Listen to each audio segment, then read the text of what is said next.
Welcome to 4RG Meets, and I'm glad you guys could all make it out this evening. And my name is Scott McKinley, and my lovely wife, Beth McKinley. And yeah, so we've got a great lineup here for you today, and we're looking forward to hearing from our guest speaker on a number of topics. But we have a few other things to get out of the way first here, so I'll let Beth start. Yeah, so I'd like to start with a land acknowledgement. And I've been thinking about lots of comments that get made about land acknowledgements. I'm not of Indigenous ancestry. My family came from England and Scotland to build a better life, which they did. But I can't forget that their success was detrimental to the original inhabitants of this land. I also have family members who are Indigenous, and I've been a witness to the impact of the intergenerational trauma, which resulted from the actions of settlers and the colonial governments. But I've also been witness to their strength and their deep connection to the land. And I think these land acknowledgements are important reminders. We all have obligations under the treaties, as unfair as some of them were to certain Indigenous communities, and also to recognize and to remind us that there's much work to be done to implement the 94 calls to action that were recommended by the Truth and Reconciliation Commission, and you can find those online. I was very impressed when I learned from National Geographic that while Indigenous people make up less than 5% of the world's population, 80% of global biodiversity is protected by Indigenous people. So I would like to say miigwech to all Indigenous people, past and present, and especially to the Anishinaabe Mississauga, whose ancestral lands I live on here near Peterborough, Nogojiwanong, the place at the end of the rapids, and to offer my gratitude for their teachings and their care of the earth. So a quick couple of words about 4RG itself. We're a Peterborough or Nogojiwanong based climate action group whose mission is to inspire, inform, and mobilize people to take effective action in response to the climate crisis.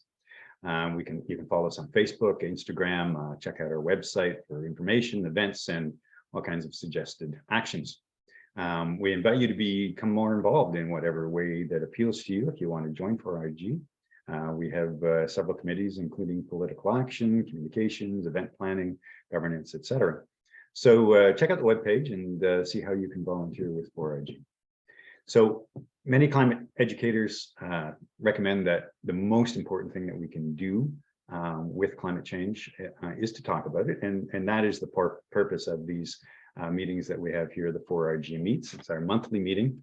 And we talk about a variety of different climate related issues. We gather to learn, discuss, and ask questions.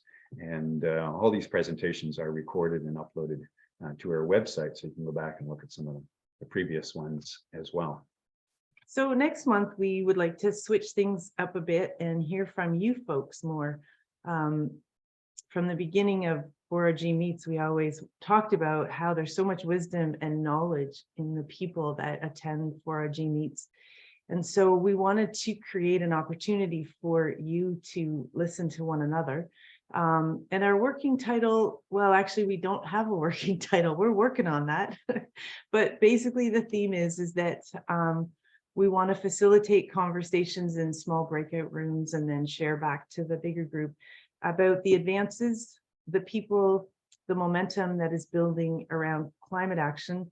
And for me, that's the thing that made such a difference.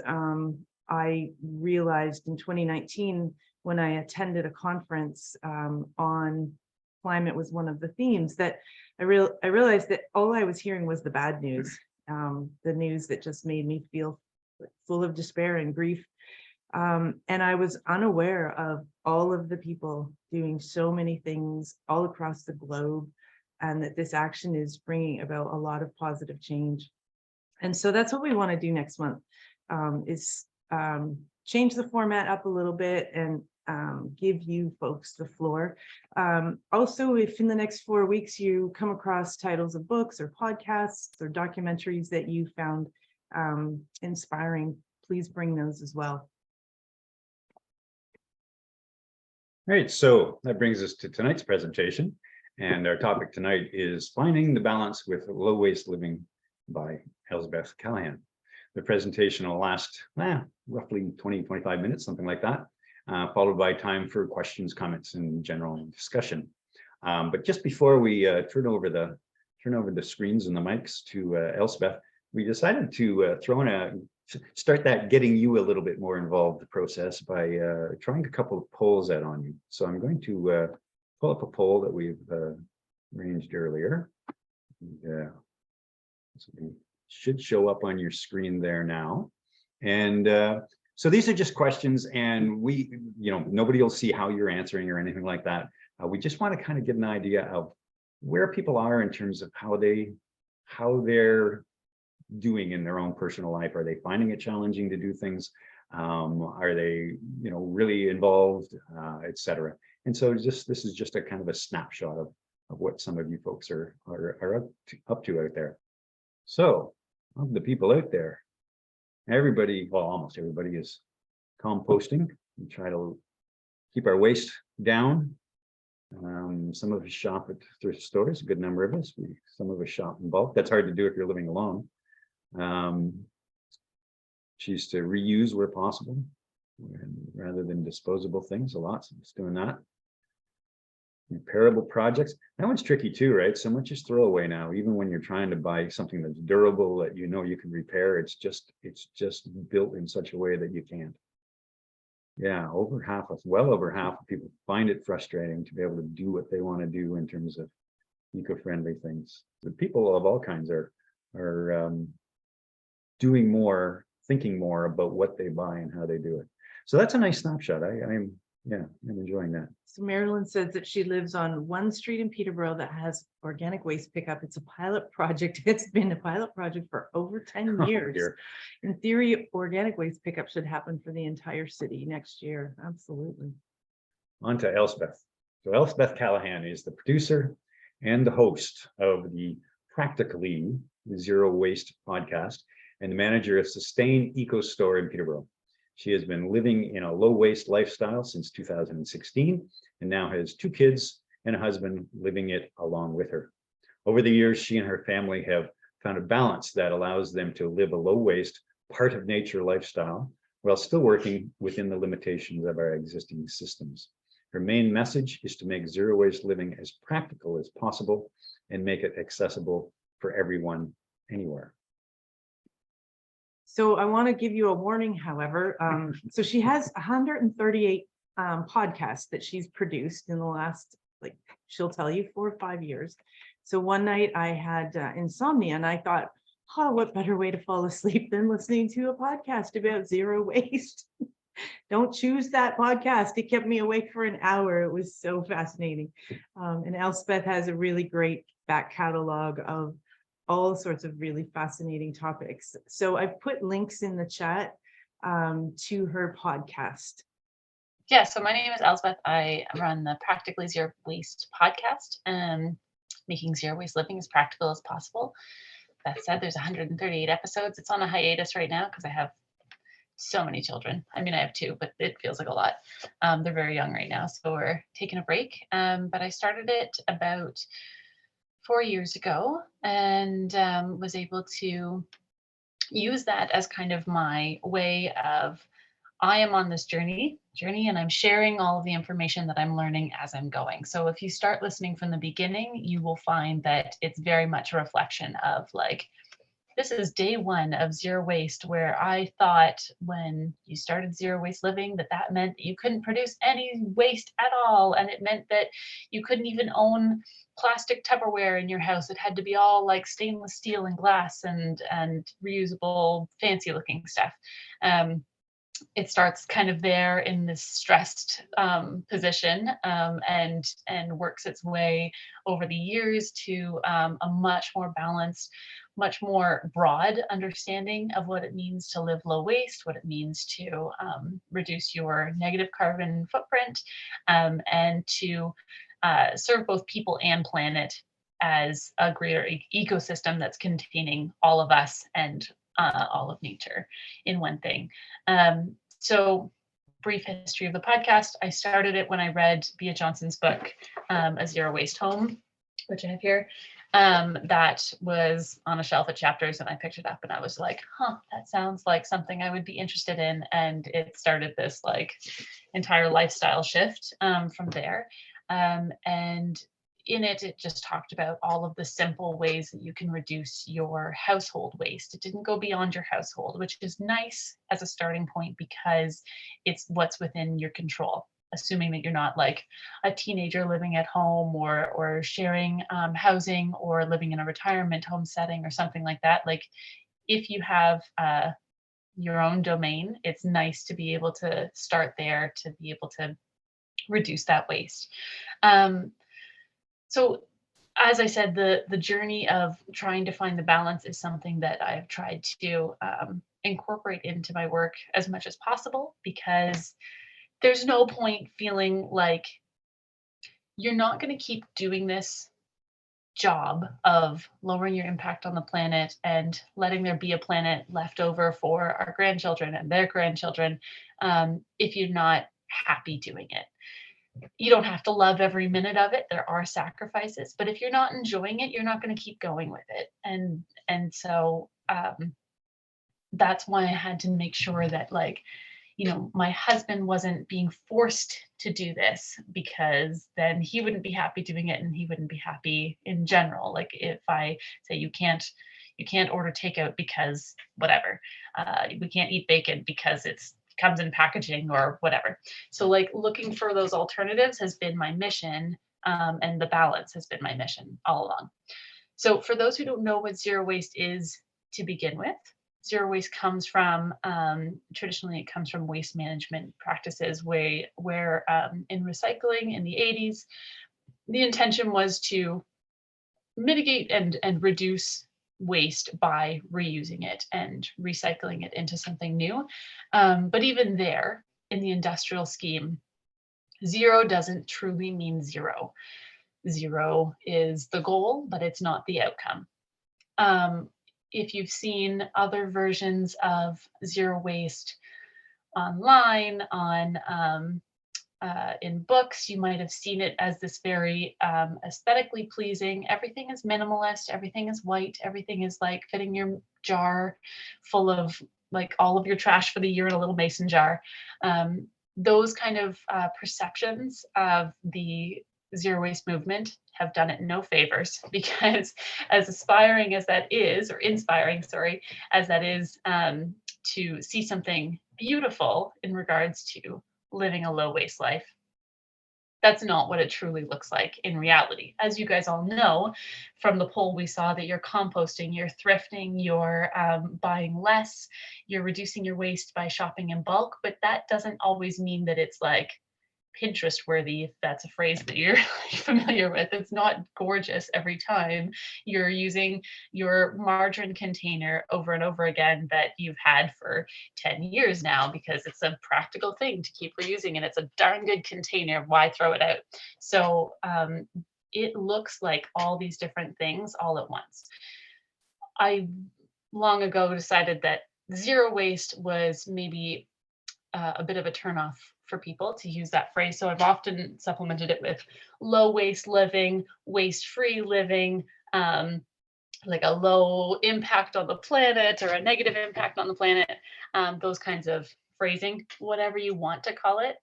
This is what we're trying to do, is reduce our impact, the negative impact. So what I want to like talk about tonight is not just that you need to find a balance, but ways that you can get started in this movement if you're interested in going deeper, and a little bit about waste around the holidays coming up. Everybody sees that giant bag of trash in the end, and it can be disheartening, whether it's at your own home or whether it's at a big party that you're going to, and you're just like, oh, I meant to this year I was going to bring my own dishes or whatever. And so I'll talk about a little bit of finding the balance, ways to take action, and some suggestions for Christmas time after I drink some water.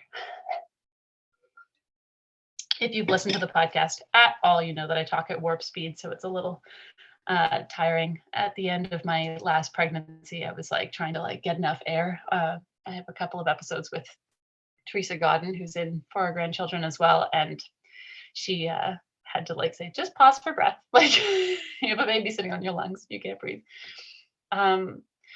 So ways to take action. I would like to say that if you haven't, if you have any interest in reducing your household waste to begin with, and you haven't done something called a trash audit yet, that would be a great place to start. What is a trash audit? It can be as literal as taking your kitchen garbage or your bathroom garbage, your household waste, getting on some rubber gloves if you want to, and laying it all out on a sheet or on the floor and taking a tally of what you have. You're going to mark down all of the packaging that you have in there. You're going to mark down all of the different things like food waste or floss. Like, I don't know, what's going to be, are you putting cardboard in there? Are you putting things that should be recycled in there? You will probably find the majority of your kitchen garbage is going to be food waste if you're not composting, and packaging from food products. All of these kind of little bits you would tally up on your audit, and then you take your information from there, because you can't take action if you don't know what you're fighting against, right? Like if you don't have a sense of what's in your garbage, then you have no idea how to reduce waste when you're shopping, when you're out of your home. If it's all takeout containers, make a note of that. If it's all food packaging like cheese wrappers and meat wrappers and stuff, make a note of that. And then from there, you take that information and you see what is one way to start with that I can start with. Am I going to see if I can stop buying bread? I don't know. What would be your garbage can? Maybe I can stop buying 2 bricks of cheese every week. I'm going to buy 1 brick of cheese. Or like think of different ways that you just like, I have an excess amount of takeout containers. Maybe I'm only going to do takeout twice a week or once a week or every other week or something like that. Maybe next time I go to the takeout place, I'll call ahead and say, can I bring my own containers?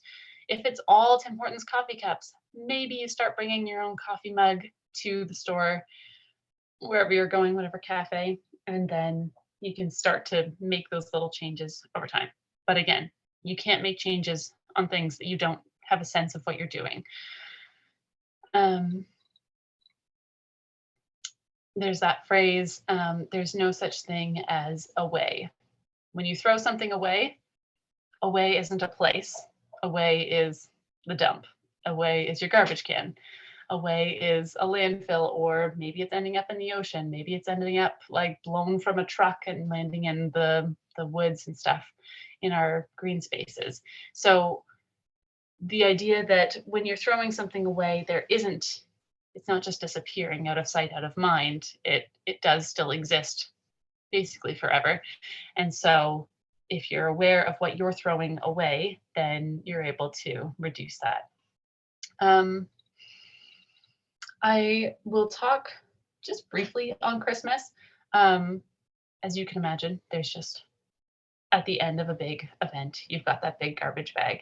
What's in it? You can do a mental in advance trash audit of what is in those giant garbage bags at the end of an event.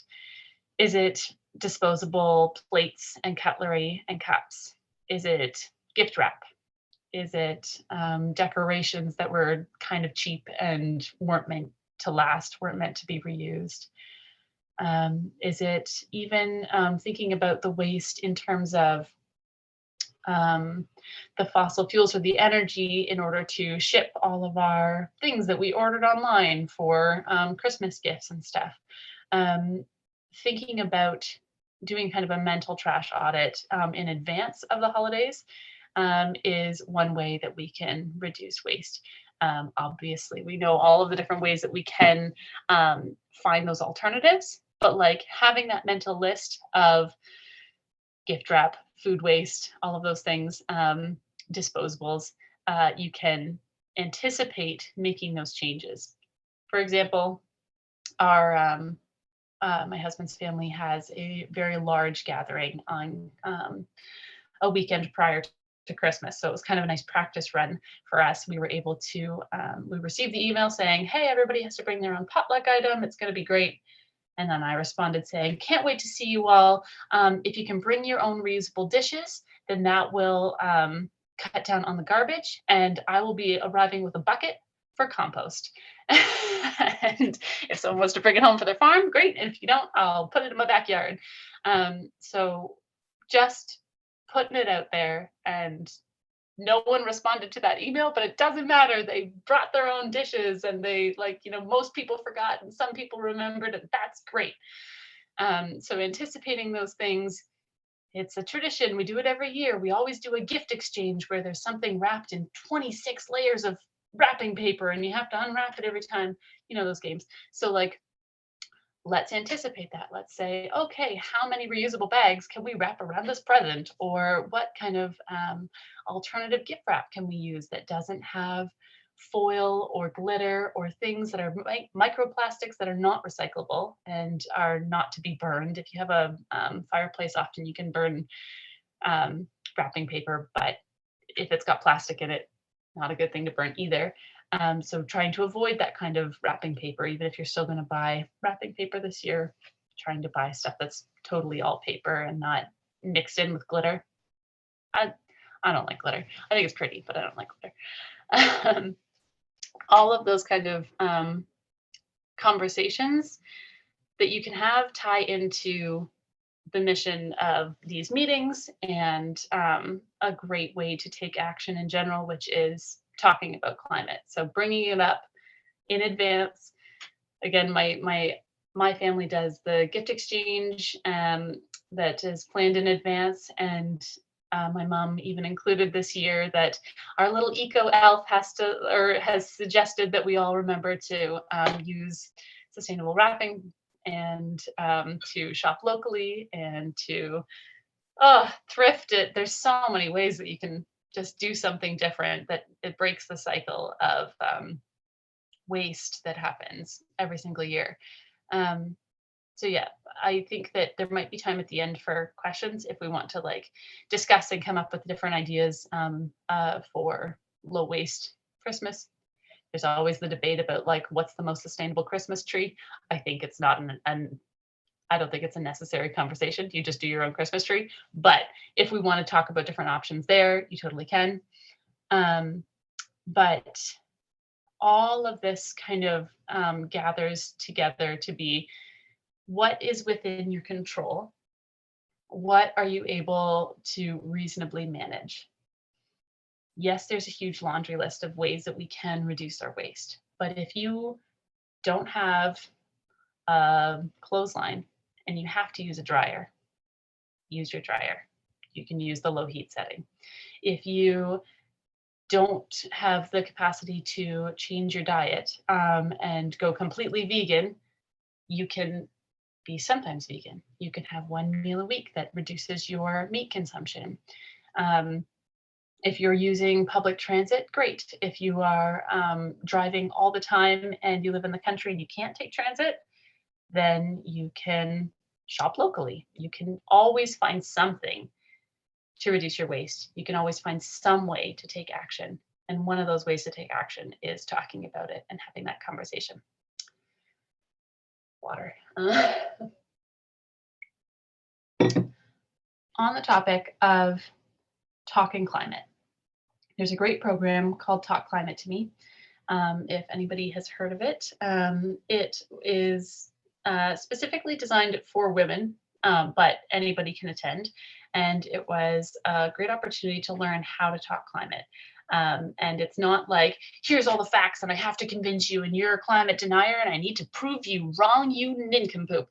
No, it's obviously a lot more relaxed, and it is talking about your own experience as the biggest selling feature.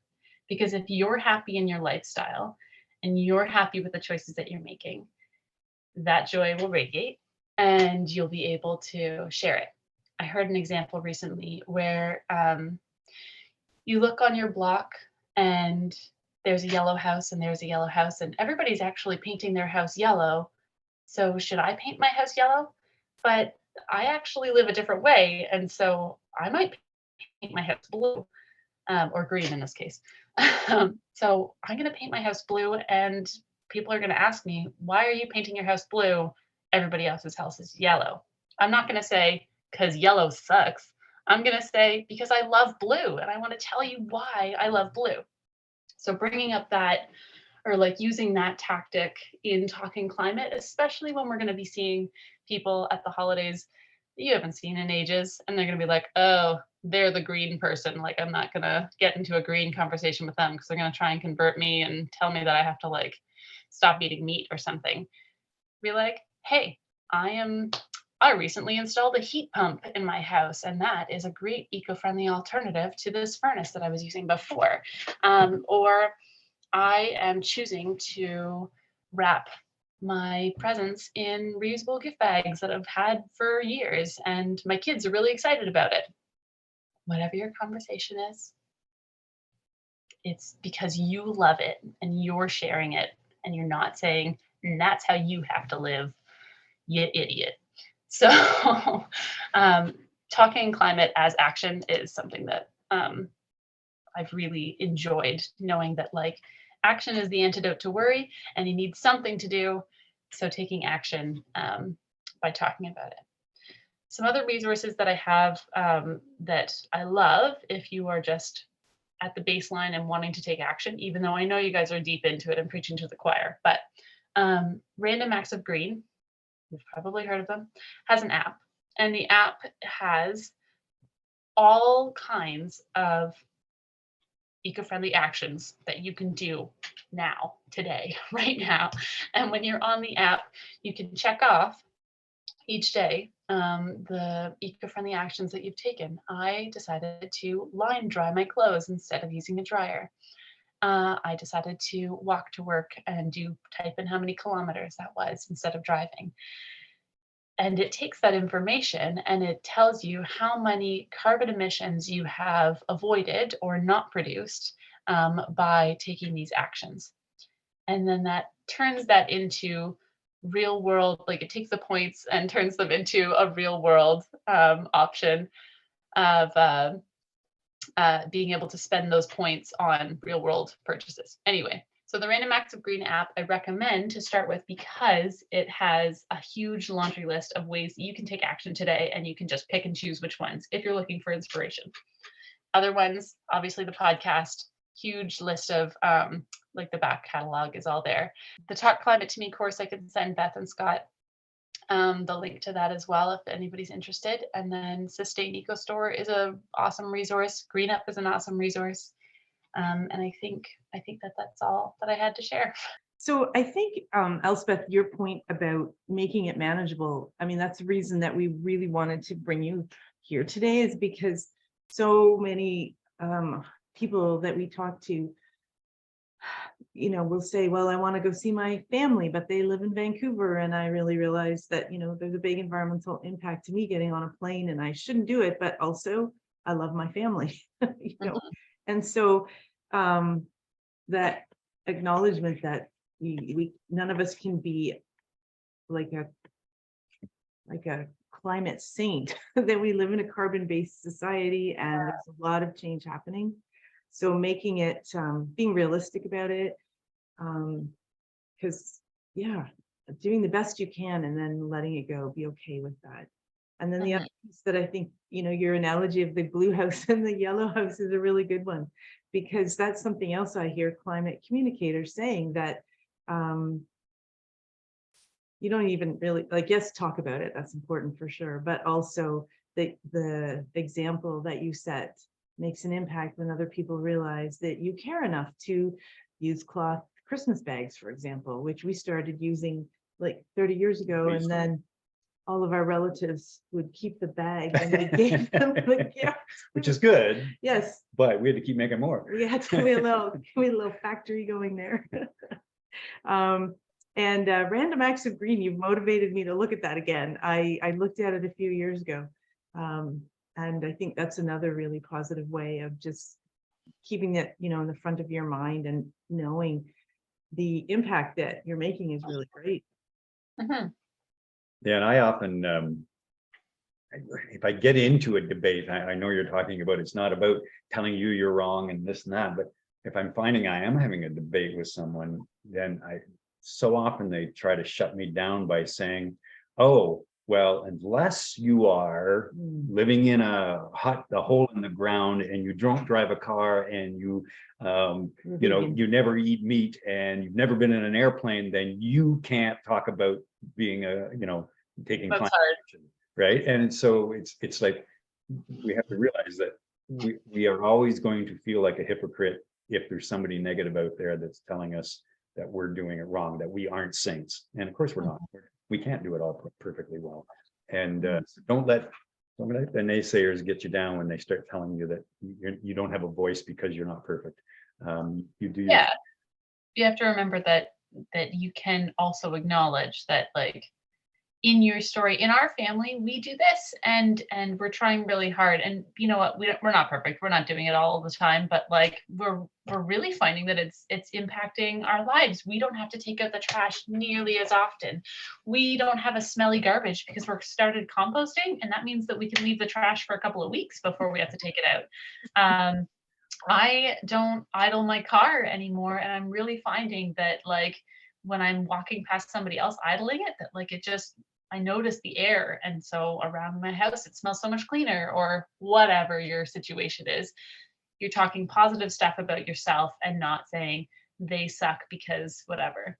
Yeah. My son I have an example with my 4-year-old where we were outside and he noticed there was a lot of garbage, and he said that, like, oh, like, why do people leave garbage everywhere? And I said, I don't know. He's just like, we should go get them. And I said, we could offer, if somebody has a lot of stuff that they need to take to the dump and we see them leaving it here in the woods, we could offer to help them take it to the dump. Maybe they just can't get there. Like, what, like, trying to say it's not us versus them. We're all trying to, like, support each other and not have, because if you have somebody telling you that, like, you're not doing a good enough job for the planet, so, like, therefore you suck, they're not going to start doing a good job for the planet. They're just going to be like, well, this is who I am, and those people were mean to me. So remembering that, like, yes, we're not perfect, we're not trying to be hypocritical, and also we're trying to encourage everyone. Yeah, we're planning for our G meets for, I think it's March, with Guy Hanchette, and he's going to play the role of the grumpy uncle climate denier as a fun way of getting into the way to have a climate, like an effective way of having a climate conversation, which you've covered a lot of the main points for sure. He's going to dig into that a little bit in a little bit more detail. That's great. Yeah. And speaking of comments and questions, and see what Lisa has for. That's great. You know, yeah, no, Elsbeth, no. So I love that poll that you did at the beginning, because I kind of hemmed and hawed if I was going to pick frustrating or manageable or easy or whatever, you know, trying to stay low waste and help the environment. So I buy a lot of my products at Sustain. So a little plug for the store downtown where Elsbeth works. And I get, you know, my toothpaste, shampoo, my laundry soap and cleaning supplies all in refillable containers. You can just bring a mason jar if that's what you want. But if I am in the grocery store or the drugstore and my absolute favorite shampoo or conditioner is on sale, then I'll treat myself to a bottle of that too. So it is Pantene. And so now I just realized that I can only get it in this tube as opposed to a plastic container. And so I emptied this one and I thought, oh, I wonder if I can recycle this. I know Elsbeth talks about wish cycling, and being an elementary school teacher, and well, my internet's unstable. Is my internet back on there? It is unstable. But at school, I always ran Eco Club, and we went to every classroom's recycling bin and sorted it. So I know there's a lot of wish cycling happening out there. But it has this little symbol. I don't know if you can see it there. And it says how to recycle.info. So I just went on that website. And so they're trying to get common recycling labeling for all our products. So I thought that was interesting. But if you'll notice, there's a line through mine, and no, because it's a tube. So guess what? Even if it's on sale next time, I'm not buying it. Yeah. Perfect. So I find that Yeah. Absolutely. frustrating that they switched packaging and their new packaging is no longer recyclable. I'm mad. Mhm. Thank you very much for that. Laura, we'll get to you in a second. But I've got a couple of comments here that we want to read. So for the past few years, our Christmas tree is beautifully decorated 10-foot antique ladder with branches as the cross pieces. Doesn't take up much diameter in the room and is totally reusable each year. We even use it as a ladder in the spring to cover the greenhouse in plastic. And so there's a comment. I knew we were going to get some comments on Christmas trees. And then Rosemary has a question for everybody. My landlady discourages a clothesline and a composter. So what ideas do we have to get around that? And maybe Elsbeth, you can kind of start with that. Yeah, I guess I'm sure using a clothes rack is it works for some things. Other things might take a long time, or like towels, you just feel like you really want them in the dryer. Using some products like a dryer ball, they're made out of 100% wool. They can reduce your drying time because they wick away the moisture if you have 3 or more of those in your dryer. Using a thing like a dryer ball and using it just for the things that you can't dry on a drying rack could be an option. As far as not being able to compost, if you have the capacity to find somebody in your neighborhood who does compost, you can always store it in a container in your freezer and bring it once a week, once a month. But if you can't compost, reducing food waste is your next priority, I would say. If there's no capacity for composting at all, I'm sure you can imagine that reducing what you're putting in the garbage is going to make an impact on your own. So making sure that you're using leftovers. You don't have to peel your vegetables. You can always just scrub them really well, wash them. Small ways to prevent food waste is as good as composting in some cases. And I think I could just add to that. Yeah. We don't use the line when it's rainy or not as much in the wintertime either, because it's a little trickier. But we have a rack inside, and we'll sometimes, particularly if we need it done more quickly, we'll set up a fan and do it and on a low setting, just so there's a movement of air. And even there's going to be a little less energy use than, say, using the dryer to dry that. So, and low heat settings on the dryer as well. On the dryer, absolutely. Yeah, when I lived in Paris, went way back in the day, nobody had dryers, and everybody had a rack that was suspended over their bathtub, and they would lower it down, and they would put all their clothes on it, and then they would pull it up, and it would just be suspended, at ceiling height over their tub for the day.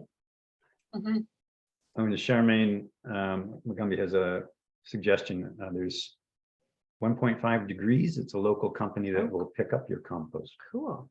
Seriously. Yes. There's a podcast episode with Desiree who runs 1.5 degrees compost if you want to learn more about the program. Wow.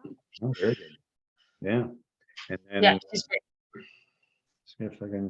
Somebody else mentioned the freezer trick that you were talking about as well. But then she uses the veggie scraps to make stock out of. Oh, didn't read that part. Yeah. Oh, there we go. Yeah, absolutely. Yeah. Okay, Laura, I think you're up. As I was listening to you talk about the drying racks, our son has moved to Japan, and it reminds me that there's all sorts of countries around the world that aren't in a habit, as you mentioned, of using dryers.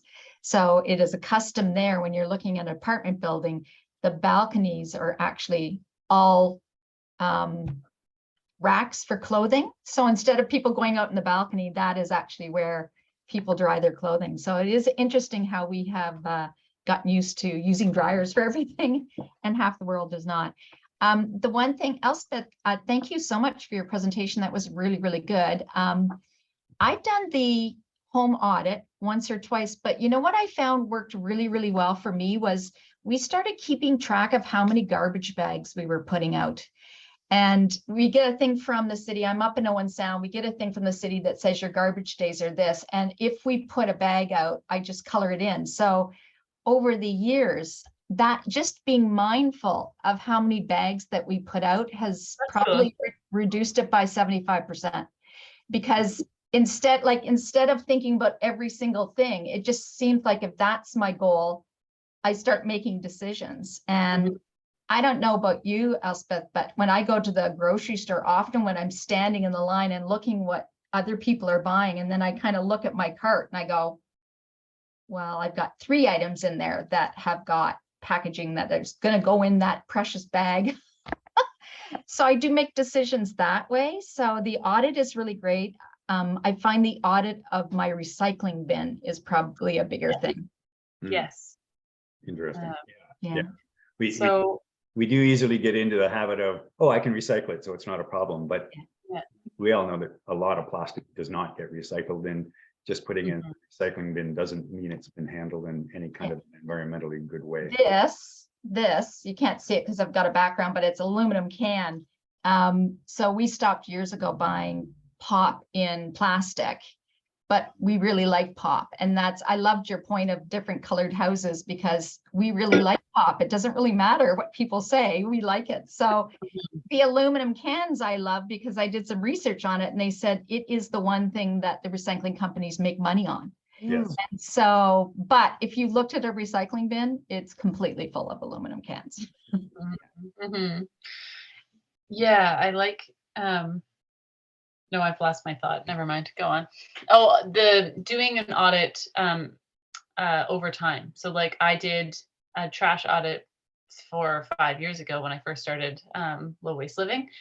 And then I did a trash audit again this past January and was like struck again by just all of the areas that I could be reducing my waste. And then again with my recycling as well.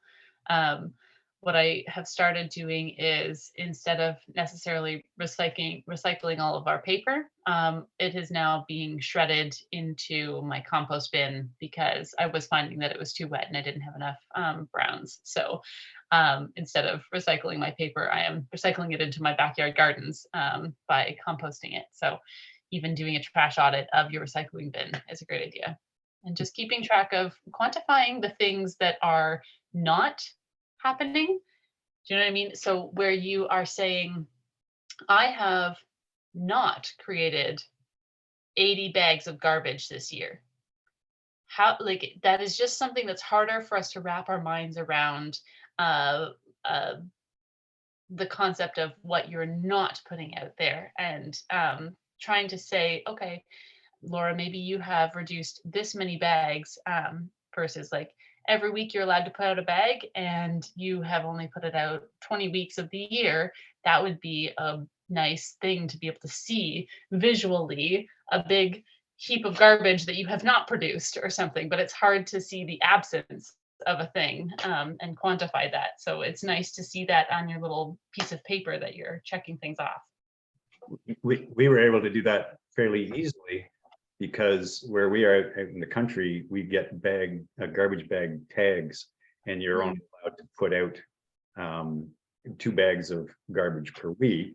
And so they give you 108 tags. And I took great pride in not even getting to the second thing of little tags that go, stickers that go on the bags. And it was kind of like, how few of these little tags can I use as I'm putting out my garbage? So I actually had a visual representation of what I did not put out in the little stickers that were left over at the end of the year. So that was kind of fun.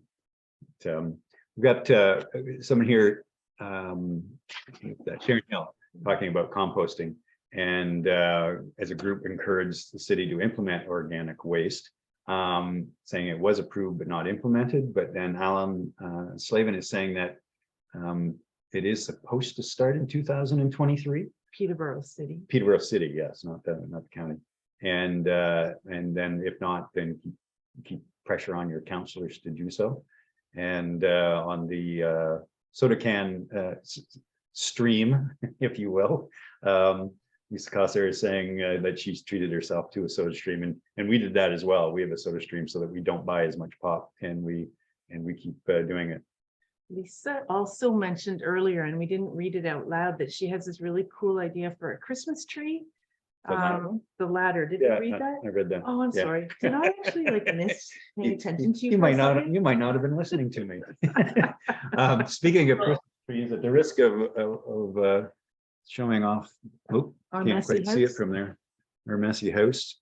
You can see. Whoops. You can see. There's a little tree there in the background. Well, it's a big tree. Some birch limbs that we got from a tree that a neighbor cut down, and they've been there ever since. And we dressed them up with little lights, and we dress them. We haven't really decorated it for Christmas yet, but we'll put all kinds of snow crystals on it and stuff in the summer, or sorry, in the winter, and then you put little Tweety birds on it in the summertime, and so it's a permanent fixture actually. So we don't even buy Christmas trees anymore. Mhm.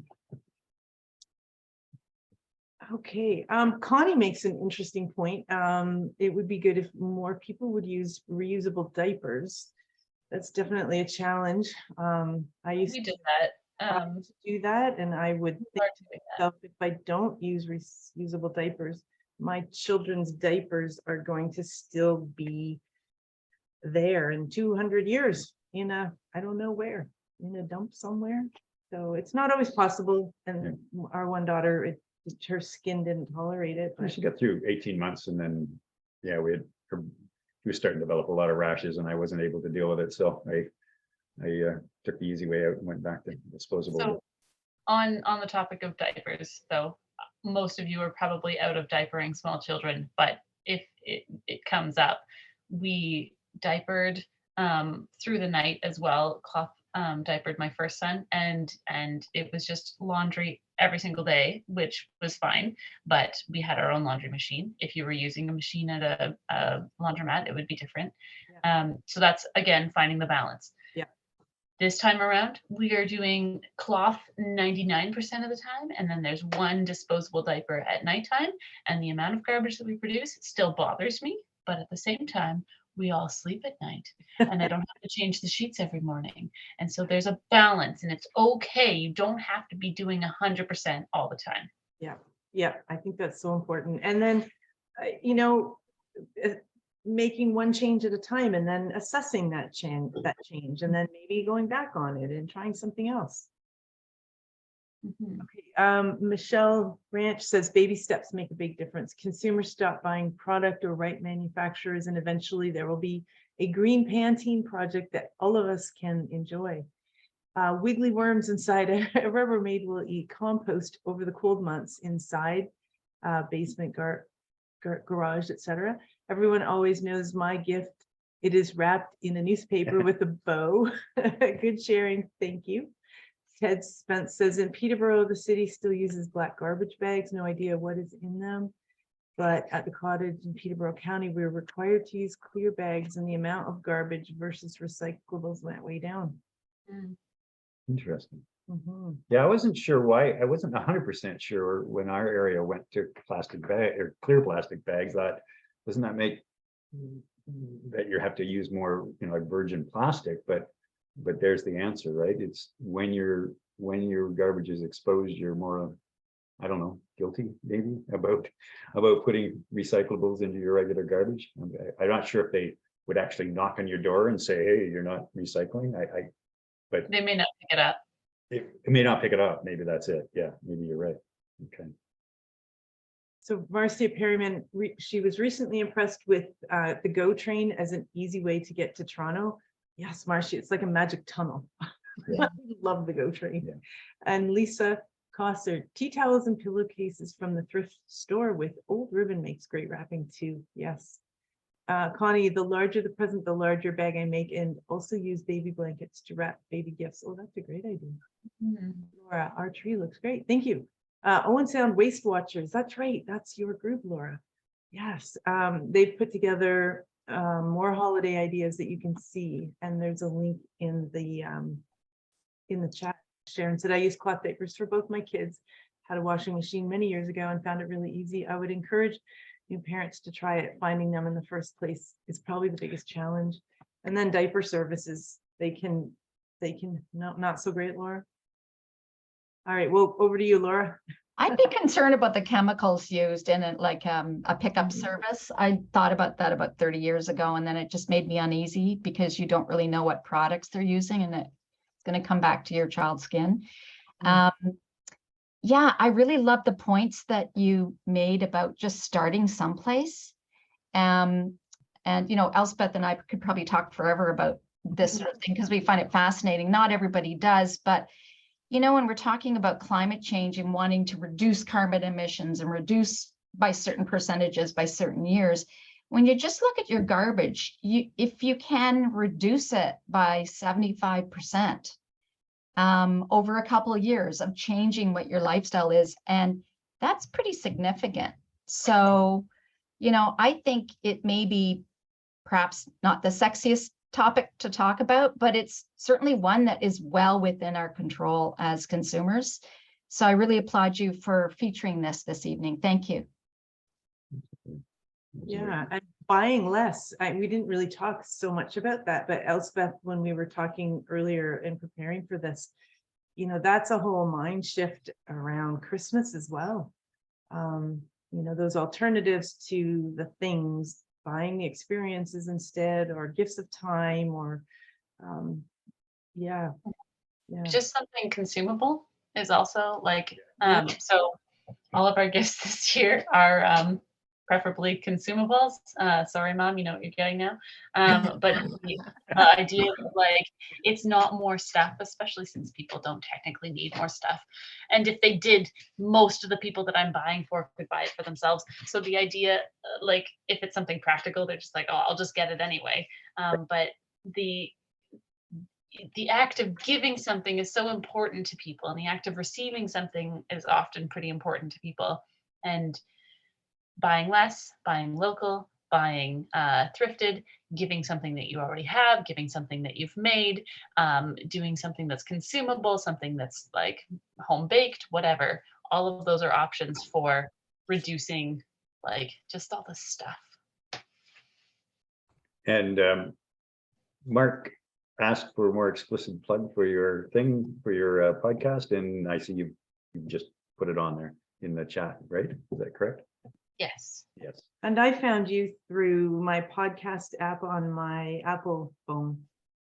Yes, sorry. It's also on Spotify, Apple Podcasts, Google Podcasts, Anchor, basically all the platforms for finding podcasts. And if you want to hear more from Mark Woolley, then you can listen to his episode on the podcast as well. Interviewed all of you. If you haven't done on the podcast, let me know. All right, Lisa has another comment question.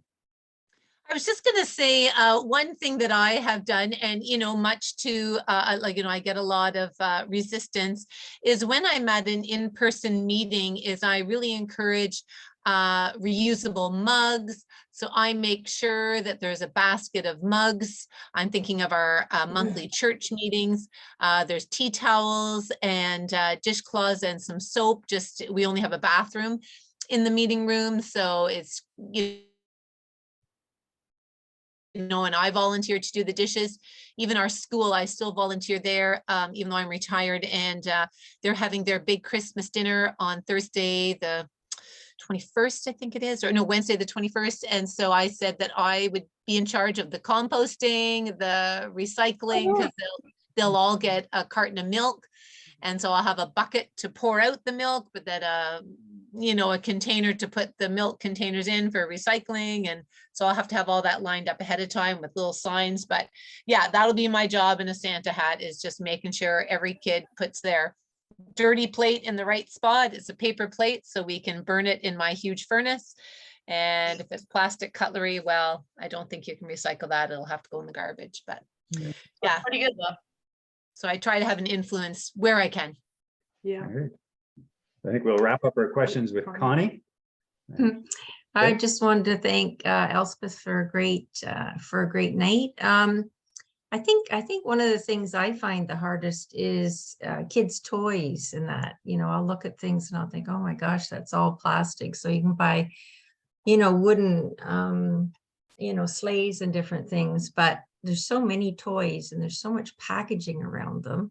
Your children are still fairly young, but I'm just wondering how you're going to handle when they want all of these commercial toys for Christmas.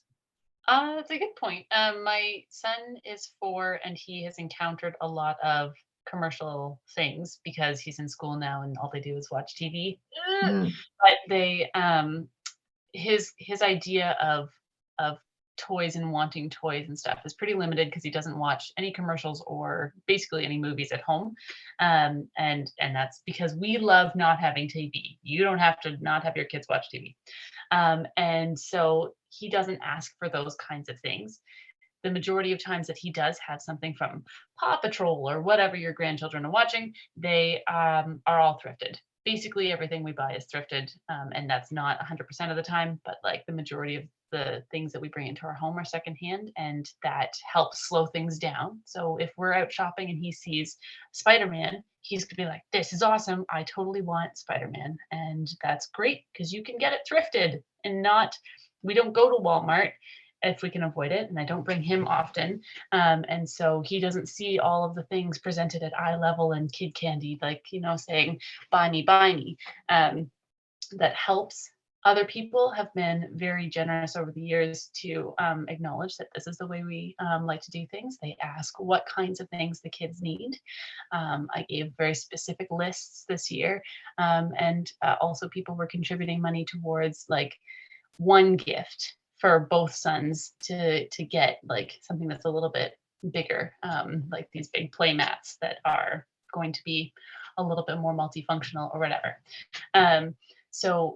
But for kids, there is great resources like Recycled Kids that has all the kids' clothes secondhand, all the toys secondhand, all of the kid like baby equipment, that sort of thing secondhand.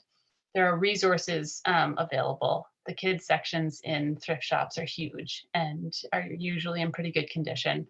And then my parents one year they have 10 grandchildren and some of them are older, and they were able to offer an adventure weekend. So they had a choose your own adventure thing where the kids got to pick from a list of different options. They got to pick their food, they got to pick their outings, they got to pick their activities at home, and that was their gift. So like they would come one time throughout the year and that spreads out the gift and has something to look forward to. They got to spend adventure bucks, and it was a whole experience instead of a thing, which I just was like, that is the best Christmas idea they've ever had. I love it.